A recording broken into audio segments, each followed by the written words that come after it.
Myoho Renge Kyo Nam Myoho Renge Kyo Nam Myoho Renge Kyo.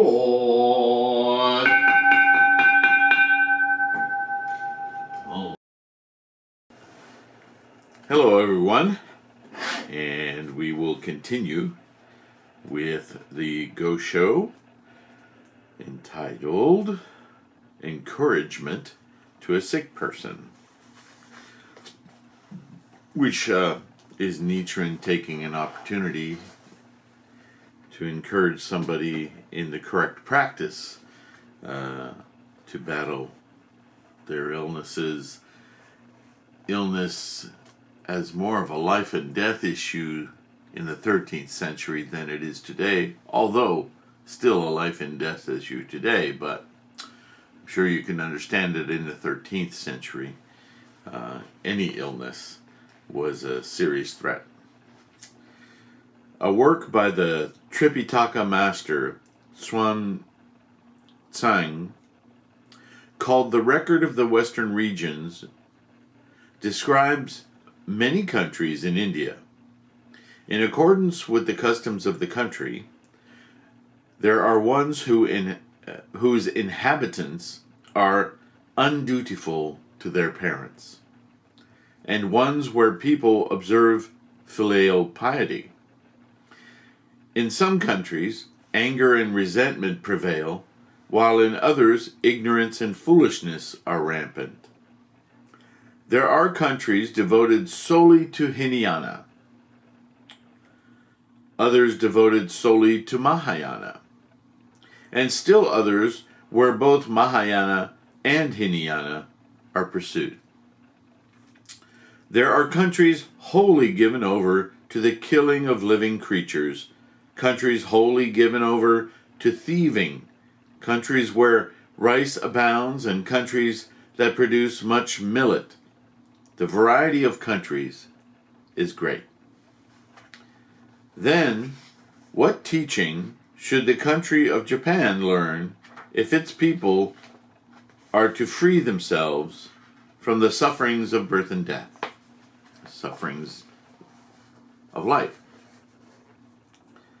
As for this question, the Lotus Sutra states, quote, "After the Thus Come One has entered extinction, I will cause it," the Lotus Sutra, "to be widely propagated throughout Jambudvipa, and will see that it never comes to an end," end quote.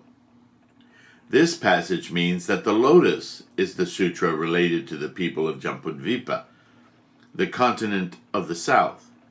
Bodhisattva Maitreya said, quote, "There is a small country in the eastern quarter whose people are related solely to the Mahayana," end quote. According to this passage from his treatise, within Jambudvipa, there is a small country in the eastern quarter where the capacity of the people is especially suited to the Mahayana Sutra.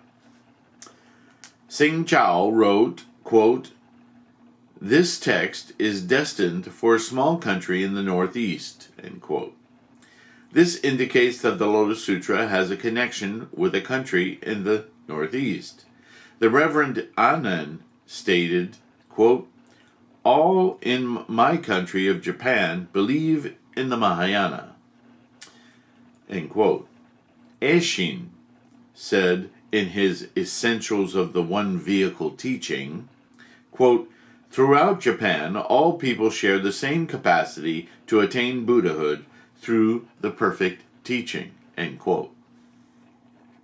Thus, according to the opinions of the Thus Come One Shakyamuni, Bodhisattva Maitreya, the Tripitaka master Sriyasoma, the Tripitaka master Kumarajiva, the Dharma teacher Seng Chao, the Reverend Anand, and the sage of former times Eshin, people in the country of Japan have a capacity suited solely to the Lotus Sutra.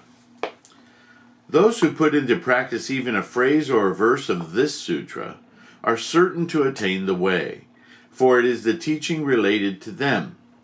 This may be likened to iron particles drawn to a magnet or dewdrops collecting on a mirror. Other good practices, such as the Nembutsu, are unrelated to our country. They are like a magnet that cannot attract iron, or a mirror that is unusable to gather dew. For this reason, Anen stated in his commentary, quote, "If it is not the true vehicle, one is doubtless deceiving both oneself and others." This passage means that one who instructs the people of Japan in a teaching other than the Lotus Sutra is deceiving not only oneself, but others too. One therefore must always consider the country when propagating the Buddhist teachings. One should not assume that a teaching suited to one country must inevitably be suited to another as well. This is the fourth rule or law of propagation. Furthermore, in a country where Buddhism has already spread, one must also take into account the sequence of propagation. It is the rule in propagating Buddhism that one must always learn the nature of the teachings that have already spread. To illustrate, when giving medicine to a sick person, one should know what kind of medicine was administered before.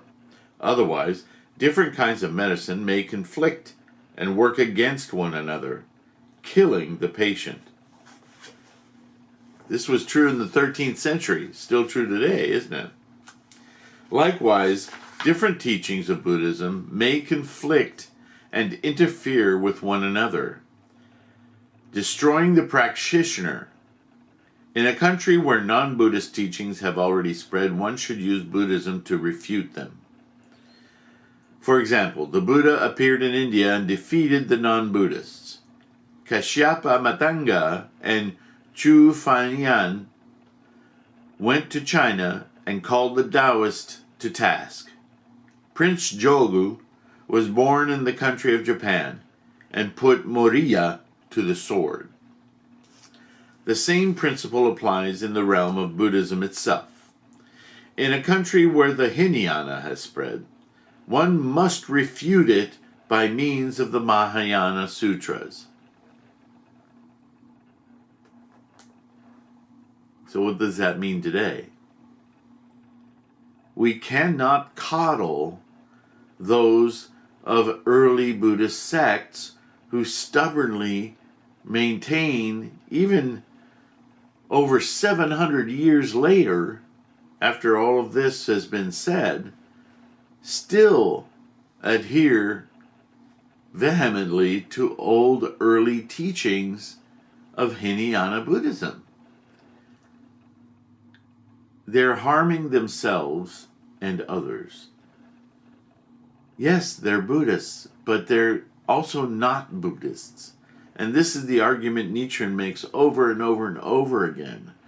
That if they're not practicing correctly, they're worse than not practicing at all, because they're defiling the practice. This is what he means by harming themselves, and by extension, others.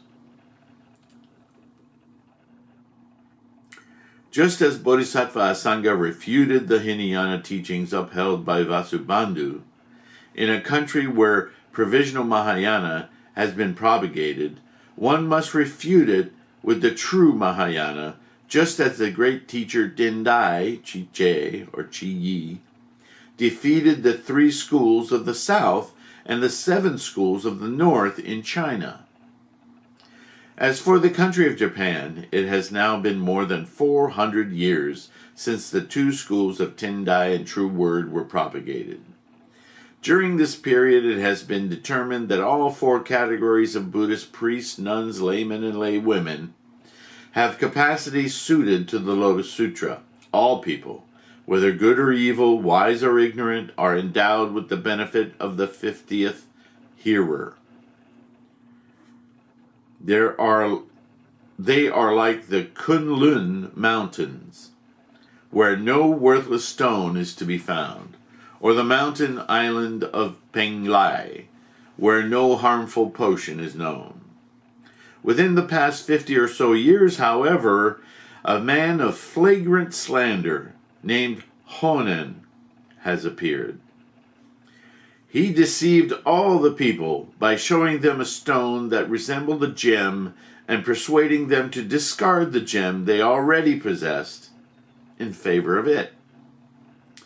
This is the 5th volume of Great Concentration and Insight. This is what the 5th volume of Great Concentration and Insight means when it says Great Concentration and Insight being a Tendai doctrine written by Chi or Tendai. Quote, they revere shards and rubble, looking on them as bright gems, end quote. All the people are clutching ordinary rocks in their hands, convinced that they are precious gems. That is to say, they have discarded the Lotus Sutra to chant the name of Amida Buddha. But when I point this out, they become furious and revile the votary of the Lotus Sutra, thereby increasing all the more their karma to fall into the hell of incessant suffering. This is the 5th law of propagation. But you, heeding my assertion, discarded the Nembutsu and embraced the Lotus Sutra. Nevertheless, no doubt you may have reverted to being a follower of the Nembutsu. Didn't I say earlier that this was probably the case? That this was a person, he was writing a letter with such scholarship of teaching because he was relating this person's illness to their doubt, their lack of correct practice. So he's taking this opportunity once again in a rather long and exhaustive explanation of scholarship. Dude, you're doing it wrong. Remember that to discard the Lotus Sutra and become a believer in the Nembutsu is to be like a rock hurtling down from a mountain peak into the valley below, or like rain falling from the sky to the ground. There is no doubt that such a person will fall into the great Avicii hell. Those related to the sons of the Buddha, great universal wisdom, excellence, had to spend a major world system dust particle kalpas there.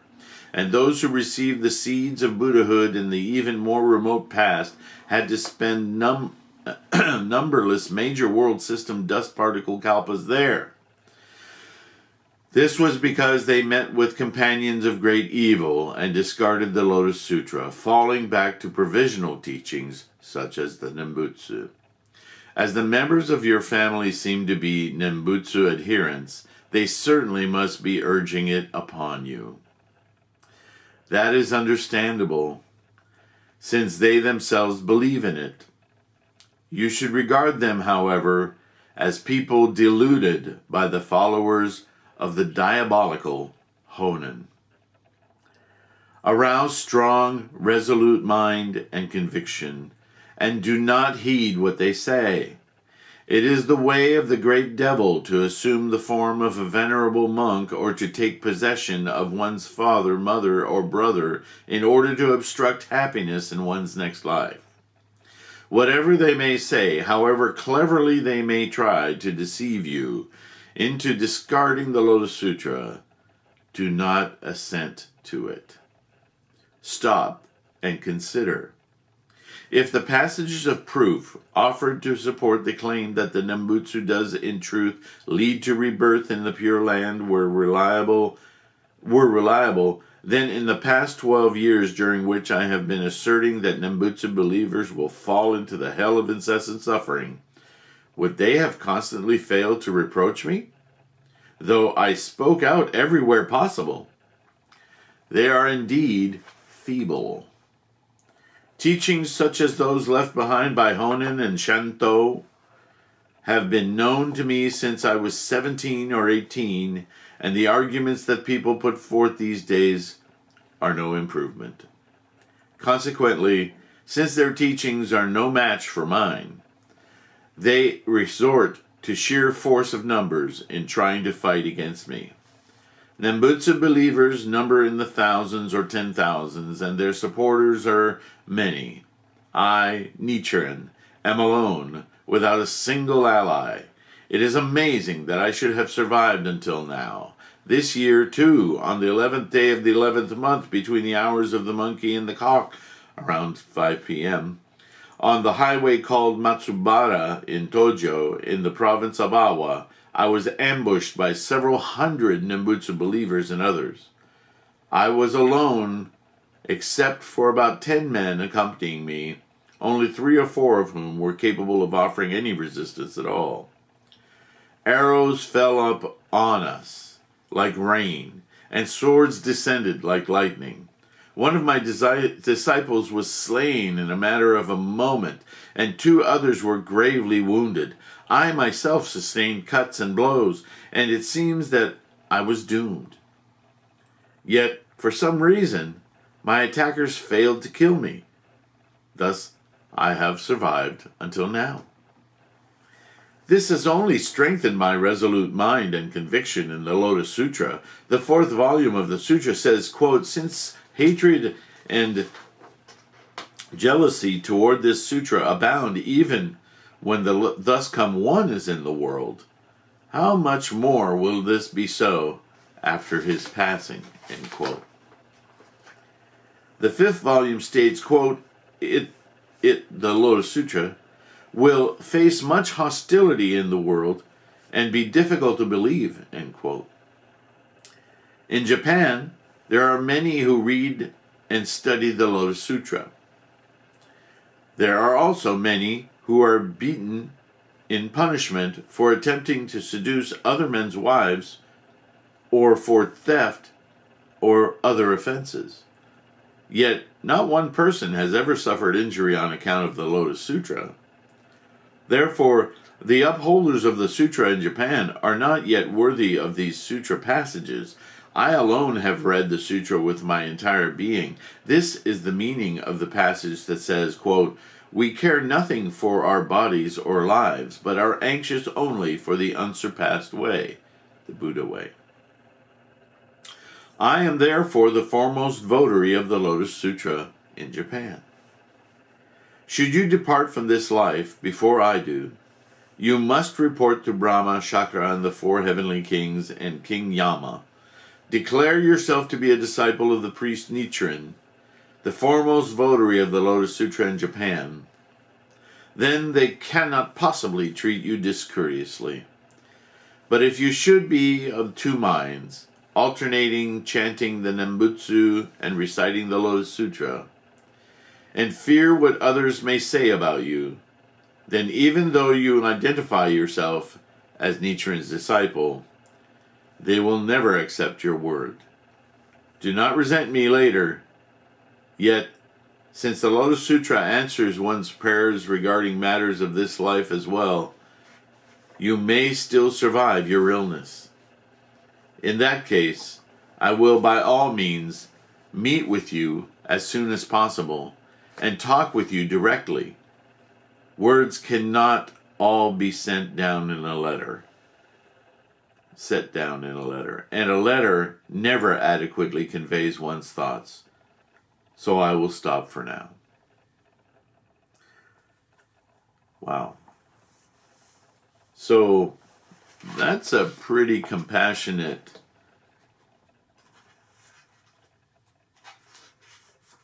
letter, tirade, admonishment, teaching, learning, pick a word.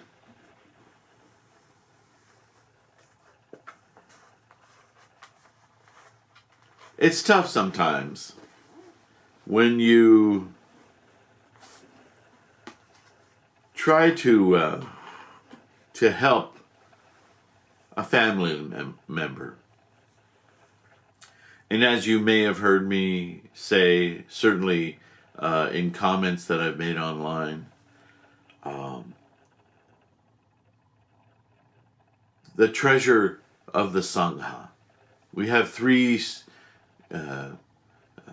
great treasures in Buddhism. We have many treasures or secrets, or there's all kinds of, but the 3 treasures are generally in all of Buddhism, considered to be the Buddha, the mind state of Buddha, the Dharma, the path toward achieving that mind state, and the Sangha. So what is the Sangha? The Sangha is a family. The Sangha is you and me. The Sangha is, as the Lotus Sutra states, we are the Bodhisattvas of the earth. We have risen from the earth, have we not? So all of us, each and every human sentient being on the planet, is automatically part of the Sangha. This wasn't true 2,600 years ago.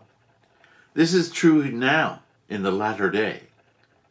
We don't have to go through ascetic, monastic practices to be a part of the Sangha. We're born into it. What incredible fortune is that? And yet, how many of us are completely unaware? How many of us are aware and still don't have the proper awe, respect, and amazement of that very thing? Well, how can you be amazed by something if you know nothing about it?